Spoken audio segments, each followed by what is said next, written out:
Hola, sóc la Txell i sóc nutricionista i estic aquí per donar-vos uns consells pràctics i saludables sobre alimentació i dietètica.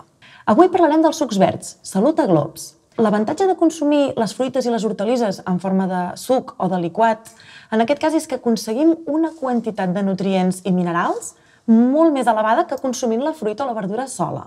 Té molts beneficis per la salut consumir-los, no? Com pot ser, afavoreix el trànsit intestinal, és a dir, evita, prevé el restrenyiment. A més, augmenta les defenses del nostre organisme i millora les digestions per la quantitat d'enzims que contenen. I, finalment, també prevé pell i mucoses de malalties i les manté en bon estat, perquè tenen molts nutrients antioxidants, en aquest cas. No seria el mateix un liquat que un batut. Hem de diferenciar-los. El liquat, la màquina extractora del suc, amb la màquina al qual l'estem elaborant, separa el que és el suc de la fibra. Això té beneficis en el sentit que és de molt fàcil digestió. Un batut incorpora la fibra i ho incorpora tot. I això sí que és veritat que et dona una sensació de sacietat molt més llarga, però costa una mica més de digerir. Tot és una opció saludable depenent de cada necessitat.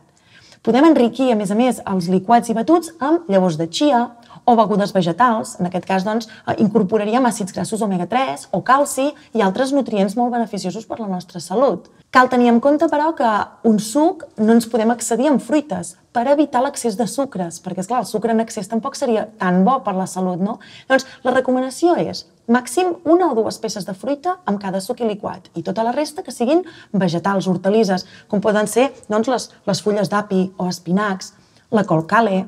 També podríem afegir remolatxa i pastanaga per donar-li també un toc més de color.